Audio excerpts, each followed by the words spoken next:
right, let's get right to it. Hey. For everybody listening, Vince has the flu today, so it's just a one-on-one. But we do have a good guest. It's going to be a good conversation. So, the homie Savon, welcome to the Takeaway. Appreciate it, man. Glad to be here. Yeah, so go ahead and introduce yourself, man, for the people that aren't familiar with you. Savon, I'm born and raised here, Grand Rapids, Michigan.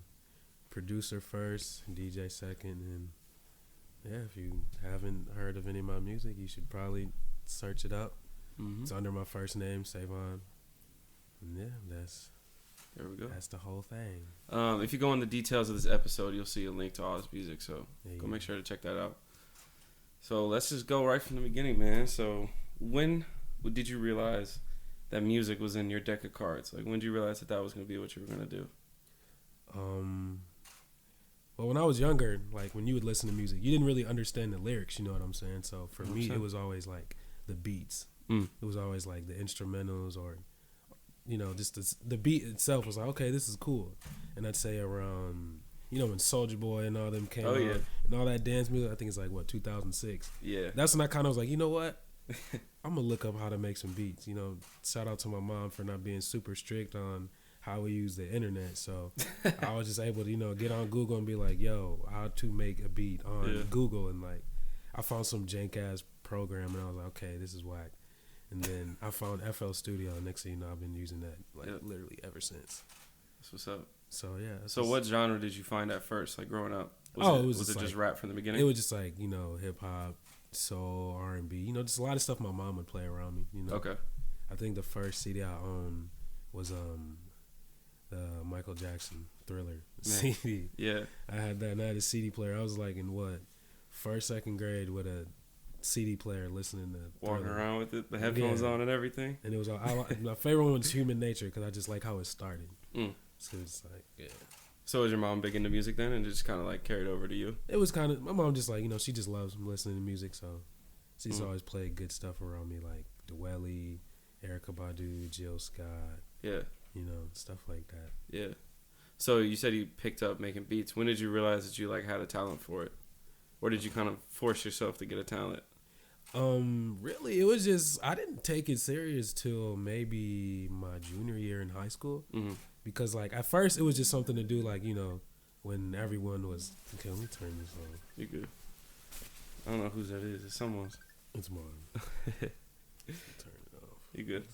But yeah, basically I didn't take it serious until like my junior year, because for me it was just, you know, if the homies didn't want to come outside and play, or if everyone was just busy and there was nothing else to do, video games were boring, I would just get on there and just make stuff. You know, just leave it alone. I wasn't really trying to do anything. Even like my junior year when I was like, okay, I want to really learn how to actually get good at this, you know.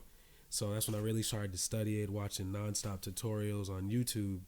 And I want to say is when I dropped my first like small little EP. It was called The Unknown EP. It was like right after I graduated in 2013. And I was just like, I don't know, you know, that's when I kind of got like feedback from people that, you know, I didn't really know. I was like, yo, this is dope, this is nice. Yeah. I was like, oh, okay, well maybe I don't know, maybe I could do something with this. And then I just kept that up, and next thing you know, it just gradually just went up. So I feel like from that moment is when I realized, okay, maybe I can do something with this. Yeah. Did you deal with feedback well from the beginning? Or did you treat it like a kid and you didn't want anybody like touching it? Yeah, for a minute I kept me making beats like just private. Like my friends, like they kind of like, they came over unexpected and they like actually heard me making beats. Like, wait, you make beats, fool? Like since when? I'm like, bro, I've been making this shit since forever. They was like, bro, you never told us. And I was just like, it was something I just kept to myself for a very long time, because you know, I just didn't really try to push myself as a producer. It was just, you know, me just being bored and curious at the time. But yeah, for me, feedback, it's like, you know, with music, man, it's subjective. So no one's ever right or wrong with what they say. Everyone, well, they're right to their opinion, of course. But, you know, for me, it's like, I had to really understand. I guess I understood quickly that, you know, not everyone's going to, you know, like it, or not everyone's going to be like, oh, this and that. So it's just, you just make what you like. As long as you like it, you know what I'm saying, is everything's good. That's real. Yeah. So was it shortly after you started taking it serious, you feel like you had your first hit? Or your first like good beat, I guess? or did it take like years and years of learning before you finally like nailed it? You felt like. I mean, it took a long time for me to Yeah. like really understand the program just itself. As far as like hits, I don't know. I'm trying to think if I ever even really had like it was like one beat that was just like, oh, okay, yeah, that one was like real good. Yeah, like do you have a beat that you feel like you made that looking back it feels like a milestone? Like, oh yeah, that's the beat where I realized that I was actually good at this. I'm gonna have to think back for a while. I'm trying to think which project. Okay, yeah, it was on my second little EP I dropped, Always and Forever. Mm-hmm. It was a song called "Made for Us," and I don't know, I just really liked that. Yeah. That was when I was really like, okay, like I'm proud of this one. Mm-hmm. Like this was like, okay, cool, you're on to something. Yeah. At least for me. Yeah. Yeah. So what made you like lean towards making beats and not making music as a whole? I mean, that's actually not fair. Like beats are music, right? Yeah. When did you or why did you choose not to like put lyrics over it yourself? Oh, because I hate hearing myself. Yeah. I hate hearing my voice, and I just like, I don't know. For me, rapping is tough, and I was just like, I don't know. I never saw myself Didn't have a being drive a for rapper. it. Yeah, I just kind of like, I wanted to be the guy, like, kind of like I was saying back when I kind of got into making beats. So, it was the instrumentals and the beats that just made me like, yo, like, this is dope. Mm-hmm. And I kind of wanted to be that type of person, like, yo, who made that beat? Mm-hmm. I feel like that's what I want to do, be the producer for someone who's actually good at rapping, because me, I'd probably be trash if I got on the record and start rapping. You ever try? I mean, I'm sure you freestyle. I troll with everybody I freestyles. troll with the homies 24/7, but actually like really trying to put a track out. Yeah, could never bring myself to do that. Yeah. So talk about AGO, and first of all, like what it means to you, okay. And then maybe we'll talk about like how you got involved with them and all that. Oh well, AGO is it's a brotherhood first and foremost, and it's just pretty much a group of 7 members.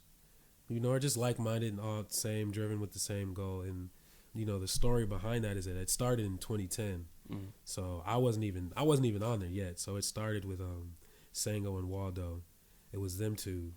But then Seventh, Juice, and Amos, they all went to the same school together, but they were in like way higher grades than me. So okay. I think when I was a freshman, Sango and Waldo, they were like seniors, you know what I'm saying? So we were in 2 completely different buildings, and I want to say it was 2014 is when actually Sango, he reached out to me, was just like, yo, I mean, listen to your music, what you been up to? And I told him about the Always and Forever project, and then from that moment on, like, they put me down. And the first person I actually linked up with was the 7th.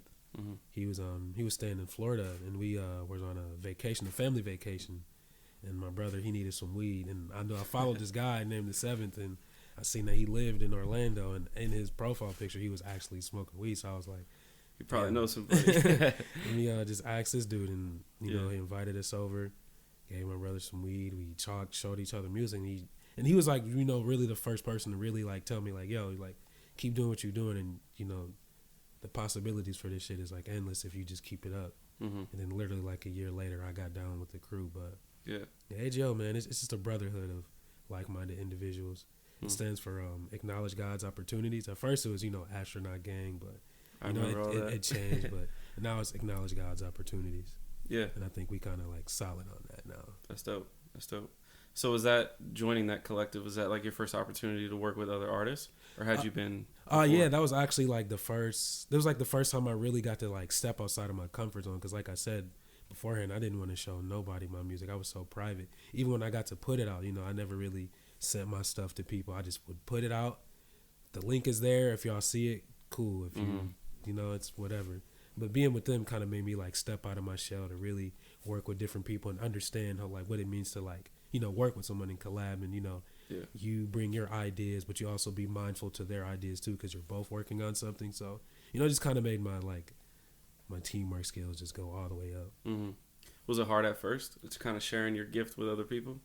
Oh, really? No. Oh, you mean by as with AGO, or as in just in general? Yeah. So like to me, when I think about that, like I feel like it'd be definitely a shift going from you're just making beats at the crib like by yourself to now you're with a team, and they got levels and everyone's taking it serious. Oh yeah, that was definitely I wouldn't say it was hard, but it was just new. You know what I'm saying? I had to adjust to being with a group of people who made music and were constantly sharing ideas and trying to do things like that. So it was a little slow start for me getting in the swing of things, but everything gradually picked up. Because it's just more with me. It's like I just got to get to know people. Yeah. For me, like if I want to work with you as an artist, I want to be able to know that we can kick it, or you're somebody that I can actually hang out with and be around to really sit down and make some music. I don't want to be in a situation where I'm making music with someone. Move. Yeah, where I'm making music with someone who's not really has a cool personality, is kind of really, extra. So that's kind of my thing, is making sure, we're cool. We can be cool enough, but with the crew, everyone's good. So yeah, that's cool. So what was it like working with someone like Sango, who, is also a producer, but at the time had definitely more experience than you did? Like, was that kind of like a mentorship situation, like a big brother type of thing? Oh yeah, he's been the big homie since he ever reached, ever since he reached out. Mm-hmm. He's always offering advice. Anytime I mainly always ask him for like mixing advice, like engineering, because that's just one thing. Fine tuning and stuff. Yeah, that's like just one thing I feel like I just always lack in. He's always been super supportive with anything I come to him for. Mm-hmm. He's always offering great advice. So he's kind of been a really big mentor for me, coming along and just showing me the business side and just making sure I'm on point with my stuff, man. So yeah, definitely shout out to that guy for being helping me out like that. Yeah. So I know that personally one of my favorite projects or just sounds that you've put together was the 616 tape. That's like one of my favorite moments, because I was still in high school at the time. That was 2015, right? Yeah, that was 2015. Yeah, so that was like my senior year of high school. I had like finally found you guys, and man, that was like a whole moment. Like, what was that experience like putting that together? Yeah, just like I'm saying, like trying to get familiar with everybody. So yeah, I always knew Waldo just because we had mutual friends. Mm-hmm. And always see him at college parties. But when I got down, I was like, okay, I really need to lock in with people and really start to understand them. So I was like, yo, Cam, I'm about to pull up on you. Like, let's just link up and let's just make some stuff and just build. Mm-hmm. So, I pulled up to his house. We, we linked, we chatted just like on some stuff like this, getting to know each other, this, that, and the third. And literally I made probably 4 out of those 5 beats that day. And he literally recorded everything that day. We did that in literally one day. At the house too? At his house. Because he had, people were saying they had a studio downstairs. Mm-hmm. So literally did all of that in one day. That's crazy. And then we were done in in a week. We was like, did we really just make a project in 1 week? And for a minute, I was just like, I don't like this because it was just so quick and so sporadic. But we just sat down and was like, you know what, bro? Let's just put this shit out. Fuck it. Yeah. It's just for the fuck of it. We made it in a week. Who cares? Let's just put it out. And then we put it out and actually did a lot better than you expected. Yeah, I was just I really didn't know what to expect, because it was just I never really done something like that. Me, when I make projects, I take forever. Sometimes I take too long. So with this, it was just done in a week and yo, let's just put it out. Let's just drop it. Yeah. Yeah. So it was just yeah. So did you release it shortly after, or were you guys sitting on it for a while? I want to say we sat on the project for maybe about a good month and a half. Okay. A month and a half, 2 months afterward. Okay. Yeah, man, that was I got memories for each of those songs. I feel like they take me back to a certain place. Hey, what's one of your favorite ones if you had to choose? What was the single that you dropped as the promo for it? 616, the actual song. Yeah, that's my favorite one on there. Yeah, that one. That was man, because I think it was just the beat, and so I went to East Kentwood and knowing that you guys were from there. Yeah. And then it was okay, there's this tape on the way, and that song was the hype up. That song got me excited for the project. Man, I got memories with that. Man, that's fun. That song, that was to me, that was one of my favorite beats I made for someone who raps. Mm-hmm. So that was really proud of that beat. Yeah. And I'm glad that's why we chose it as the single. He's yo, we dropping this one because we felt that was the most solid song on the project. Mm-hmm. To us at least. Mm-hmm. That was the most solid song on there. Yeah. So you said that was the first time that you really got close with Waldo? Yeah, that was our first time really linking up and really locking in together. Oh, on some one-on-one shit. Yeah, on some in the studio type thing. Because for the most part it was just sending beats through email and stuff, or just linking up here, showing beats there. But this is the time we actually sat in the studio and really he was side by side with me every step of the way when I made those beats. Yeah. So that was a real cool experience. That's how kind of prefer to work. It's just that if I'm gonna work with you as a rapper, I would rather be in the studio with you, right next to each other, we can like legit like build something. And, like make tweaks together as a Yeah, unit. Yeah.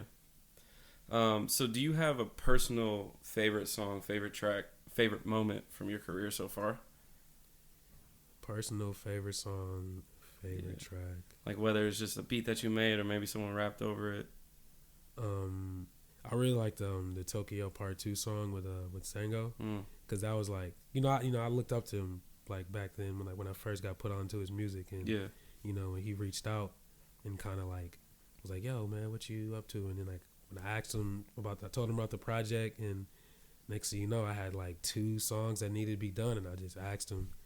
We made it and we did it, and I feel like that song is like if you look at the cover art to that album and you listen to that song, I feel like that's like the perfect song. But it was just a cool moment to see like 2 people from Kentwood link up on that level. So that was really dope to me.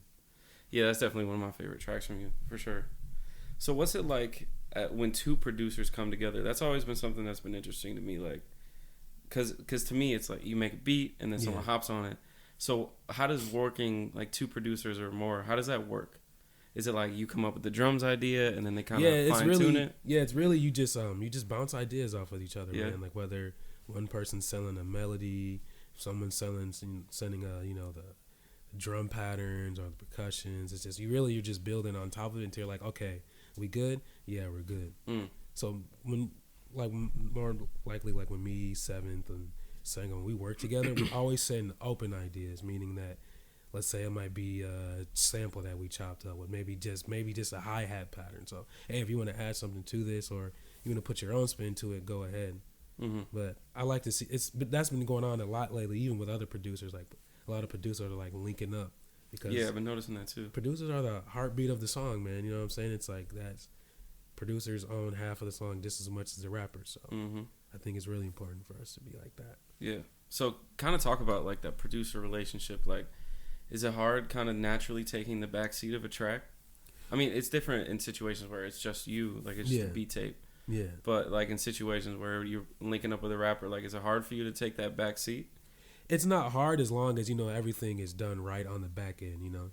Because at the end of the day, we're producers. I'm not rapping, so I wouldn't really I wouldn't care about being like on the front and center of things, but I feel like as long as I get my percentage or I get my cut from whatever I did, I'm cool with just being out the way. Because if that's the case, I would have to be a rapper, and I don't want to I don't want to be all on the front and center like that. Yeah, is that kind of how your personality is? Like you just I'm behind really the scenes super type? low key type dude. I don't really like having all that extra stuff going on. Yeah, I leave that to the the people who like that shit. I just like to kick back, kick jokes with my friends, roast, freestyle type shit. Just on some cool shit. Yeah. I don't really, have a gigantic, bright personality like that. So what's your like creative process like? Like I see a lot of clips of, thankfully we're in a situation where like documentaries are coming out about albums and how they're made, which has been super fun for me to watch. And a lot of times I'll see like a movie in the background or they're watching like a soccer game or maybe they're playing like 2K in the studio. Do you have a process like that? Like, do you watch some stuff to get inspired from? Oh yeah, I'm inspired by everything. The number one thing that inspires me is kind of reason, but animal documentaries. For real, like Planet Earth and shit like that. Man, that's funny. Inspired. It's just like I don't know. It's just I just like that shit. But I'm inspired by anything, man. Whether if it's a video game soundtrack or a TV show I'm watching. Well, my creative process really is just if I have an idea, I'll lay it down. Like if I have like a drum pattern stuck in my head, I'll lay it down. If I have a melody in my head, I'll try my best to lay it down because I don't really know how to play like that. But for the most part, even if I'm just going in there like I'm just gonna make a beat, I just kind of just go off the feel, Yeah. So do you like watch those documentaries or whatever while you're making beats and stuff? Not while I'm making beats, but I might come across that stuff when I'm just chilling and just looking for inspiration. Yeah. So do you have any personal favorite artists or different creative people that you like to like take notes from or however? Oh yeah, Smino. I really like his music. I feel like he's finally getting the shine that he deserves. Yeah, right he's now finally getting the shine that he deserves. He's been killing it for a while. I feel like his sound is like we haven't really heard nothing like this in so long. His sound is really authentic from his producers to how he, you know, releases his art, or how he pushes himself, and how he carries himself too. Mm-hmm. You know, I feel like he's, you know, really, to me, the next one up. Shoot, I'd still listen to the cool kids like, you know, Chuck English or Michael Rocks. Really big on them. Freddie Gibbs. Man, Freddie Gibbs. Shoot, even with producers, you know, K Tronada. Of course, you know, Kai, Sango, Seventh. Shoot, Tory Ma. It's just inspiration. It's a long list. The list can go forever, man. You know what I'm saying? But yeah. What about like on the artist side of things? Like you mentioned Smino, Freddie Gibbs. Yeah. Is there any other artists that like we should be checking for? Like you got any recommendations? Ooh. I'm always looking for new music, man. You ever heard of Baby Keem? Oh yeah. Okay. We're big fans of Baby Keem over here. Okay. We good. Shoot, I'm kind of late. I just got put on to Lucky. I don't know if you guys been listening to Lucky. Lucky, he's from Chicago. You should look him up. Okay. Lucky is fire. I just got on the Griselda wave. You been on that? Oh yeah. Benny's my favorite rapper right now. Yeah, I'm stuck on that. They kind of been killing shit. Yeah. So do you listen to artists that make similar music to you, or do you like? Is it completely left? Like Griselda's, that's left field for you. Yeah, at least sonically. Yeah, essentially, yeah. For my like own sound, my stuff is like more laid back. Yeah, I'm inspired by that kind of stuff, like things that are like different from my sound. Like there's this indie band I kind of came across called You'll Never Get to Heaven, and I'm in love with their music. Yeah, and it's super like eerie, laid back type shit. But that's like, I don't know, I love that kind of shit. Yeah, it's actually, I didn't put that together, but it's funny to hear you talk about like your personality. Yeah. Because you can actually, I bet like if someone did a deep dive, they could figure that out based on the music you make. Yeah. Like my favorite time to listen to your music or like anyone from AGO's music is like when I'm doing work, when I'm studying. Yeah. Because it's just like, it's good background music to just like kind of lock in and get creative with. Yeah, that's kind of like my thing with my music is I just want people to enjoy it however they want to. Whether, like you said, if you're working out, studying, or you know, maybe even, you know, working on your podcast stuff. Like I like just to make music that's easy to listen to, you know what I'm saying? Because I'm not rapping, so my goal is just to make it easy to listen to. Yeah. So one thing when I was preparing for this, one thing I saw is the tape that you dropped was that 2018 last time you dropped? I think the last thing I dropped was 2017. 2017, okay. Yeah. In the category it was under electronic. Yeah. So do you consider yourself, because like to me, I would just assume that you're a hip hop producer. Yeah. But like, do you put yourself in a category or do you just make music? I just make music, but if you had to like put some type of, you know, label on it, I guess it's in that electronic alternative ambient realm, I guess. Whatever that is. Yeah. Yeah. Yeah. I mean, one thing that I think is like really cool that you guys have managed to do between like you, Sango, and Waldo, I feel like you guys have the sound of Grand Rapids. Like when I think of like what our music sounds like, I mean, there's a lot of artists around here that, you know, are definitely influenced by Detroit, especially. But like, how do you view that? Like, do you guys hype each other up? Like, yo, we got the city right now, or are you guys humble about it? Like, super duper humble about it, man. But that's like kind of our thing is we want to put on for the west side of Michigan, because I feel like, you know, Detroit, like they're the heart and soul of Michigan, or just the heart and soul of the Midwest, period, to me. From, you know, Dilla and Slum Village, and, you know, you had Aretha Franklin out there, like, you know, that city, just Motown in general, just like so many the names. Heart and soul. But I feel like on the west side of Michigan and in our area, we didn't really have, you know, someone to really look up to like that, you know, from the city. You know, we had, of course, like the Barges were from here. Even, you know, Willie, he was from here, Willie the Kid, right, and stuff like that. But, you know, with us, we just want to put on for the Midwest, West Michigan, and just to let people know, like, yo, we here too, type thing. Yeah, was that hard at the beginning? Kind of, I mean, obviously, like, you have role models in music, of course, but was it hard not having anybody, like, until you finally met up with AGO, anybody to help push you? No, it's really, like I said, like, man, I was just chilling, making beats. It was like, I never thought about doing anything with it. It's like when you come home to play video games on your computer. That's what it was like to me. Just come home and make some beats. Yeah. And I was like, I never thought twice about it. Yeah. So let's bring it back. Like, what did you think your life was gonna be doing? Like, did you know? From that time, I thought I was gonna want to go to school, go to college, Find something. find something to do. Yeah. Find a career. You know, normal shit. Mm-hmm. You know, just average everyday American life. Yeah. You didn't have any other like big aspirations or anything? I mean, of course, when you're a kid, you want to be a sports player and all stuff yeah. that. But my freshman year, I was like, fuck sports. When I got to EK, I was like, fuck sports. Yeah. I was on the football team until like we did 2-a-days, and right after 2-a-days, and like after the first week of practice, I was like, I don't even love this shit. What am I here for? Everyone here is trying to go to the NFL, go to college. I'm literally just doing this shit because I don't know what else to do with your time. I'm just like, fuck this shit. And I just quit the team, and I never played an ounce of sports in high school again. Yeah. I was the same way, honestly. I mean, so I was overweight like my whole life up until 3 years ago. So like sports were out the question for me. Yeah. But yeah, I never really knew like what was gonna happen. I just assumed. I come from a family of like you go to college, get a job, and that's it. Yeah, you know. I never assumed that there would be like any alternatives. But it's funny, like through the conversations that we have down here, a lot of people say like, yeah, you just kind of stumble into something. Like something becomes a hobby, and then it slowly becomes a passion, and then next thing you know, it's a job. Yeah, and I think that's beautiful. Yeah, no, that's really what you just said is like spot on. What happened? Yeah, it was just I kept doing this, and then just one time I was just like, you know what? I'm gonna really try to, really get this down packed. And next thing you know, I just kept picking up on it more. I kept doing it more. I kept pushing myself. Yeah. Kept trying to, apply myself. And everything that's been going on is just, I would have never guessed it would have happened. But hey, thankfully. You're not complaining. I'm not complaining at all. So you're currently on tour right now. And this is your first tour, right? First time being a part of a tour? First time ever. Man, so what was that feeling when you got that call, when you got that email? What was that like?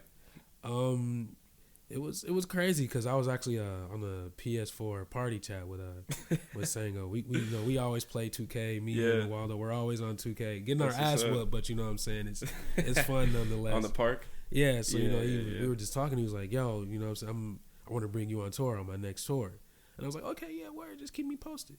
And then time goes by. He's like, "Yo, it's for real." I'm like, is it for real? For real? He was like, I think it's for real, because back in 2015, he wanted to bring me to like one of his Europe tours, but his agency suggested that he bring somebody else, so he ended up going with Xavier Omar. He was Spazzy Rocket at the time, but yeah.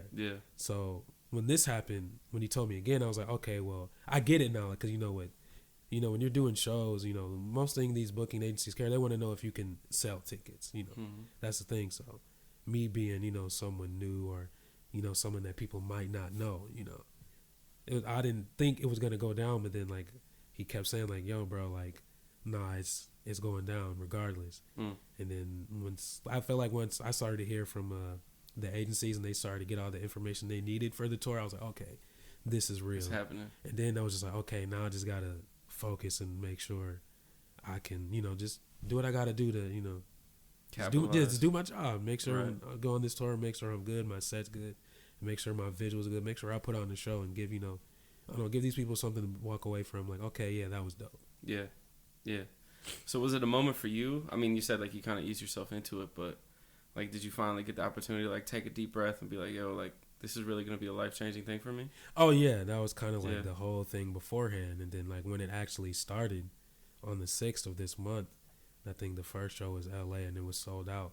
Man. That's not really seen it in the flesh. Like, okay, yeah, like, this shit is real. Yeah. Because I really didn't know what to expect from, like, these shows. He kind of told me, yeah, it's going to be like this. Like, it's going to be like that. It's going to be like that. But you don't know until you, like, experience it. Yeah. And then just go in there and playing and the amount of love that we got out there and just seeing all those people come out to see him, and then even for me, people, saying like, hey, we've been waiting to see you for years. I'm just like, that's crazy being from me, from here, you don't really hear that too much.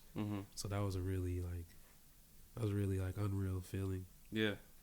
And it's only going to get crazier as you keep going. Yeah. That's why, this home stop was special because, this is home. Yeah. Yeah. So when you're, I mean, obviously, like you said, it's your first tour. Yeah. So did you like, what goes into it for you? Like you just kind of pick out your favorite songs at the time and like kind of walk me through like how a producer views an event like this. Oh, I change my set almost like every other show, just because like I'm always like, okay, I want to try this song this show. I want to try this song, but for the most part, I keep my set the same every single show. Okay. But I just swap out songs here and there. Mm-hmm. But really, my set is just stuff that I like, stuff that I made, and yeah, just really a balance between both of those, and try to make sure I got that down. Yeah. But yeah, man, that's wild. That's got to be such like a beautiful feeling. Like obviously, you've had tracks that have been really successful, but to finally have the opportunity to like see the people react to your art in person, man. It's crazy, man. Yeah. It's an unreal feeling. Yeah, that's wild. So you recently moved, or I guess it was kind of a while ago. You moved to Florida. Mm-hmm. So talk about that. Like, what made you feel like it was time to get out of Grand Rapids? Besides, it's cold as hell here. That was like one of the big reasons. But my mom, she's been out there for about 6-7 years. She moved when I was a senior to Florida by herself. So ever since I graduated in 2013, I haven't seen my mom like that really ever. Wow. Probably like a good 2-3 times out of the 4 or 5 years she's been gone. So my brother moved out there too, like 3 years before I did, and he told me he was having another baby, and it was just things I was just like, okay, do I really want to spend another year here in Grand Rapids? Because like my lease was up where I was staying back in Wyoming, and I was like, man, do I want to stay here again for another year and be away from them for the holidays and miss some memories? You know what I'm saying? Yeah. And like my brother's having another kid, like I can't be away from that. So I think that was like really the defining moment. Was like, you know what, I'm gonna just try something new. Because I moved there before, but I hated it. Oh, really? So I moved back quick. I was like, oh, fuck this shit. Yeah. But then at this time around, it's much better because, I'm in a way better headspace than I was back then. Okay. I'm with my family now, and it's like, family's important, man. And that was just my thing. I don't want to just miss out on those type of things. For sure. So has that been, like, ultimately, like, a good decision for you? Like, especially on the music side of things? You feel like you've gotten more creative or anything? Yeah, just because, I'm not really, I wouldn't say they're distractions, but, I don't really know too much people out there. So I'm just focused solely on my craft, hanging out with the family, and just really just being with my craft. Back home, you with the homies, doing this, turning up here and there, on top of, going to work every day and do what you got to do to survive. But out there, I guess I'm just more focused on my craft out there. Yeah. And that's kind of one thing I really take serious. So I feel like it's been good to me. Yeah. So what's it like, and this is kind of me asking, what's it like when you go to these shows, like you said LA was sold out, and you have people like cheering your name, clapping for you, and then you come back home and you're just another guy because people know who you are. Yeah. I mean, obviously, like, you have notoriety. Yeah. But is that kind of like a weird experience for you? Kind of feel like instead of at other shows, like, people might be coming up like, hey, I'm a big fan, versus like here, it's kind of people are coming up like, yo, like, what's up, bro? Like, kind of on some friend stuff. No, it's dope. Because, this is home, Me, I don't really, look at myself as some kind of, like, special figure. I even be shocked when people even come up to me because I don't expect it. I don't really see myself as, having that much notoriety. But I guess to other people, they've been, they like the music so much that, they show mad love. But home is home, so, like, I like it. I prefer it that way, For that feeling. Because we all know each other. We all grew up around each other. Yeah. To me, I'm nobody special. I'm just like the next man. So it's always love when I come back here. Like I prefer it that way. That everything's just chill. Yeah. It seems like that's the type of environment that you guys at AGO have kind of built. Yeah. It seems like everybody, it's a team, right? Like it seems like everyone supports each other. Yeah, because we all grew up together, man. So it's just what it is. It's just a lot of people are just like just proud, like that we rep the city, and we do our best to put on for this side of the city, specifically Grand Rapids / Kentwood area. So especially when there's not really a whole lot going on yet. But from what I'm seeing, man, the city it's growing. There's so many people doing things now, like stuff like this. I like stuff like this because it just gives other creatives an outlet to really let people know who they are. I feel like that's so important. In every community, because when you go to these big cities like LA, New York, or Houston, just anywhere, Chicago, all those places, like they have platforms like these, so it's very important for Grand Rapids to have platforms like this too. So Mm-hmm. I think the city is definitely growing in the right direction. Yeah, for sure. That was one thing when we started the show. Me and Vince would just have conversations about like, yo, there's a million people here that are good at things and no one knows. Yeah. So we wanted to create like an opportunity for those people to kind of come on and like spit what they do. And that's one thing about Grand Rapids that I love, man, is that it's not a huge city, so you're not really, you know what I'm saying, you're not missing out on much here, but it's like Grand Rapids is such a small, low-key city that it gives you, the avenue to really focus and like hone in on your craft. That's why I feel like when people who come out of Grand Rapids, when they're talented, they're super talented because like they just had like an endless, spent the years in the basement. You know what I'm saying? In the basement doing that. Like when you go to these bigger cities and you see how like fast and extra it is, I definitely see the difference from being in a big city, but then working in a smaller city. Because in a smaller city, we don't have too much opportunity, so it's strictly you're just getting better at your craft. Versus in bigger cities, everyone's trying to constantly do something, and some people are making mediocre work just to be the next guy to be here and there in the city. But here it's like it's not like that. It's just super low key. You know what I'm saying? You can be whoever out here, but like you said, you can walk around and everyone will just treat you like just another person. You know what I'm saying? Like, shit. Yeah. Yeah. So you said that you play a lot of 2K. What else? What are your hobbies like? Like, what do you do to unwind? Definitely, like I said, animal documentaries, 2K. I would never expect you to say that. That's funny, bro. They're fire though, yo. I'd love the shit out of that shit. Anytime I see a new documentary on Netflix and stuff like that, what? Give me my cones, twist, roll up real quick, and let me just kick back and watch some damn whales and jungle. Man, that shit's fire. That's what's up. So what's the favorite animal? Talk to me. I am completely intrigued by the ocean. I think the ocean is probably the most fascinating thing on this earth because it's just an endless amount of life around there. But so I'd say any sea creature, ocean creature. But other than just doing stuff like that, I actually like doing like video things, like doing like video effects. Because for my visual that I'm running for tour, I kind of like made all that off my phone. Oh, really? Yeah, that's like kind of one thing that I really like to do. Cause I used to use Sony Vegas back in the day, and I would try to do like vlogs and stuff like that, like with just the homies and stuff. But I kind of like stopped doing that after a while. So then when about this tour, I was like, you know what, I want to have a dope visual for this. So I just just kind of crafted a bunch of things that I made off my phone and just took clips of like some of my favorite shows, like anime shows like Inuyasha, Yu Yu Hakusho, stuff like that. Yeah, I just tried to all put that together. But yeah. Doing videos is something I like to do in my spare time. Play video games, hang out with family, just stuff like that. Yeah. So do you see yourself ever kind of dipping into the visual side of things and creating something for real out of that? Yeah.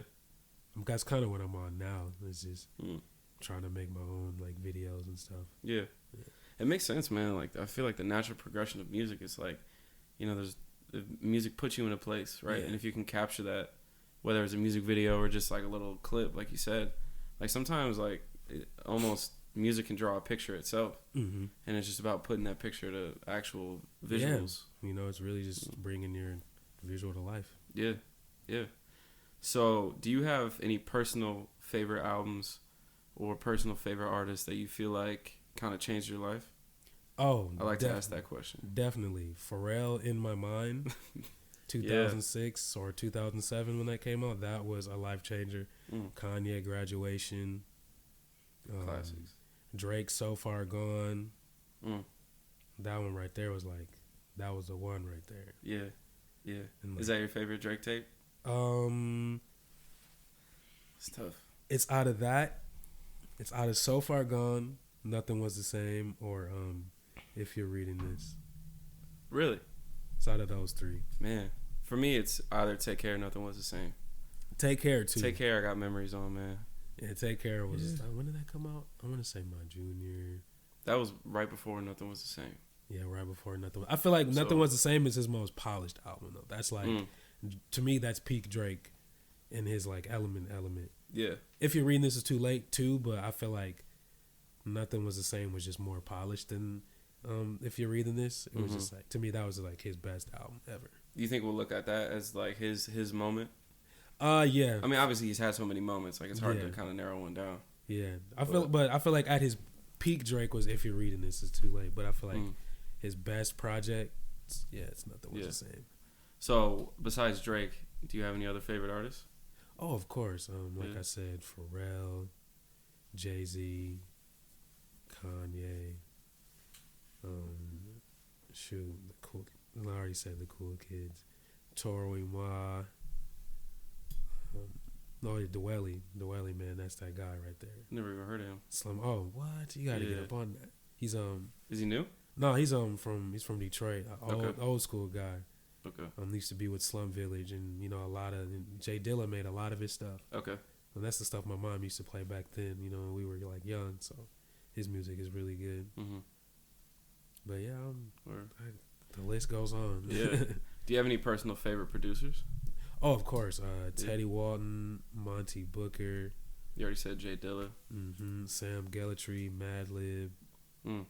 Tech Lund, Kalen Ellis. Kalen Ellis, if y'all have never heard his music, you should look him up. That man's a beast. Yeah. Shoot. Yeah. It's a long list, man. It's such a long list, dude. Yeah. Is that the same list as like the dream that you want to work with? Like the same list? Oh, these are just like people that I just respect. Okay. So what's the list is like people you want to work with one day? Oh, Thundercat. Yeah. Toro y Moi. I just got put on the Thundercat because of Kenny Beats. He did that video. Is the guy. That's all. It's Toro y Moi, Thundercat, Fly Low. I'd love to work with Party Next Door. Shoot. Man, it's like when you ask this question, it's like, dang, what do you want to say? Because you can say anybody. Yeah, you can just run through a list of names. Yeah, Drake, of course. Shoot. Man, the list goes on. It's hard to put you on a spot like that. Madlib, all of them.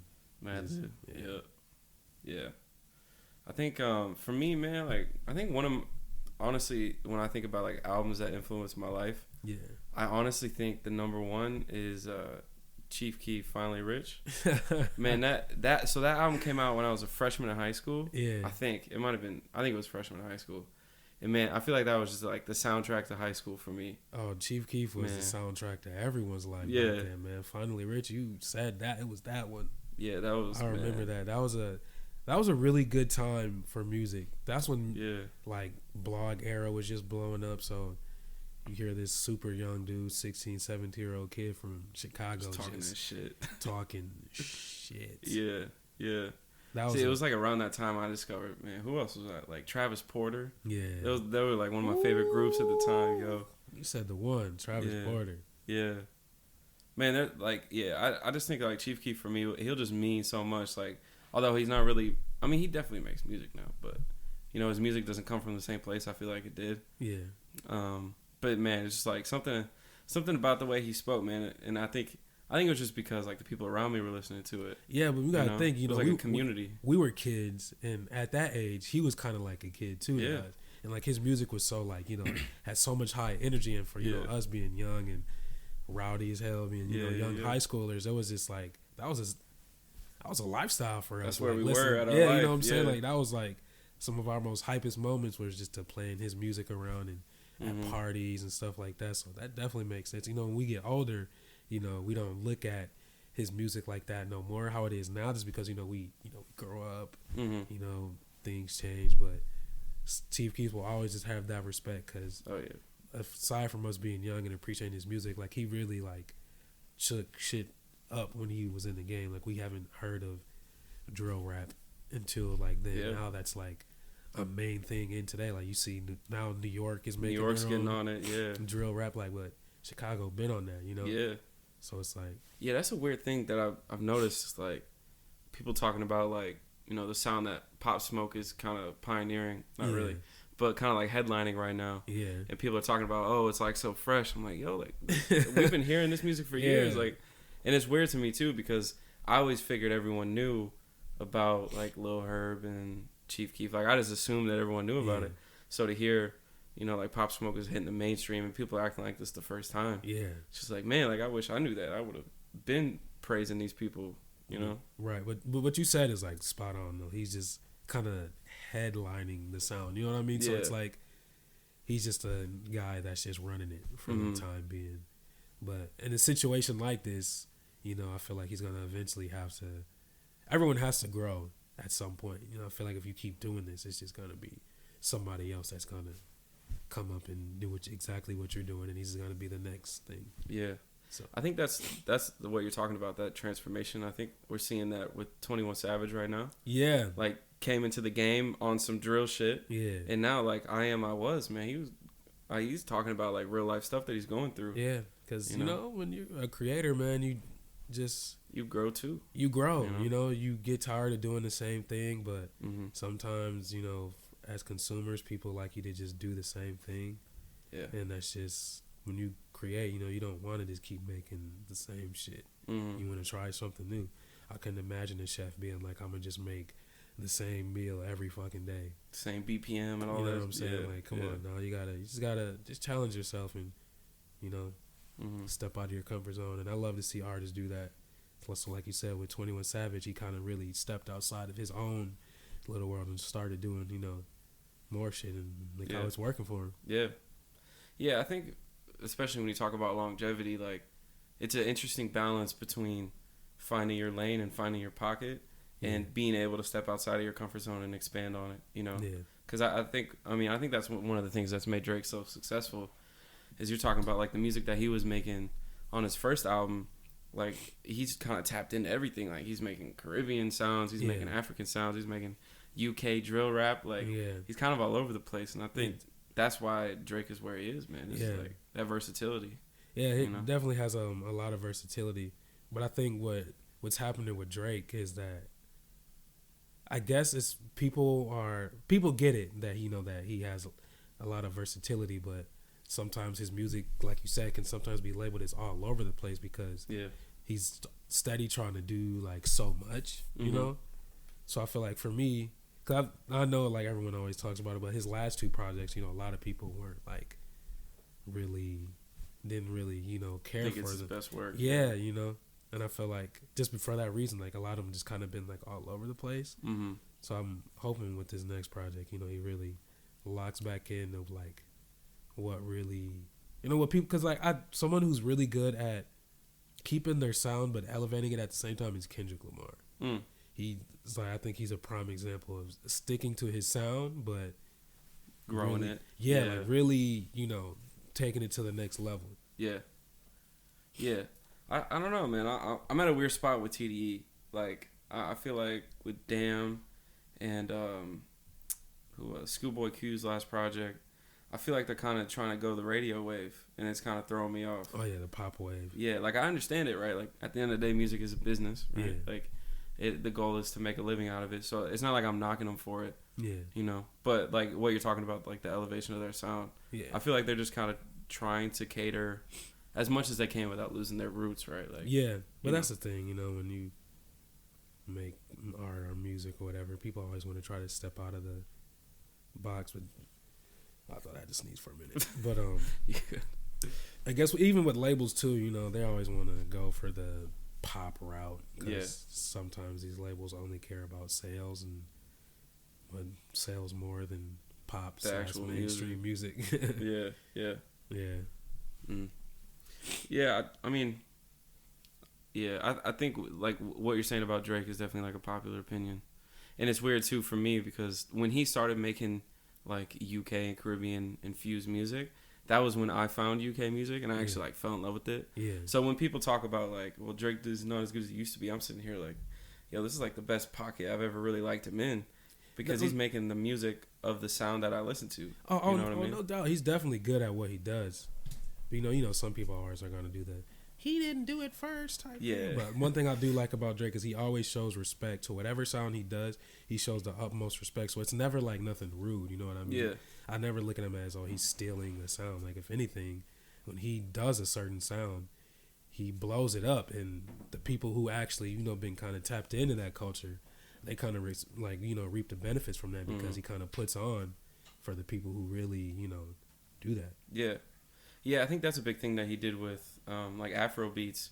Like the Caribbean and African sounds that he's put on. It's like, yeah, he's doing a song that obviously sounds like it's from them, but like Popcorn's on the song, Burna Boy's on the song. Yeah, so it's like he's giving them as much promo as he can. Like, it's Drake, so if you get on the song with Drake, you're automatically gonna, it's gonna blow. Yeah. Yeah, and I think the only one that dropped the Drake bag was McConan.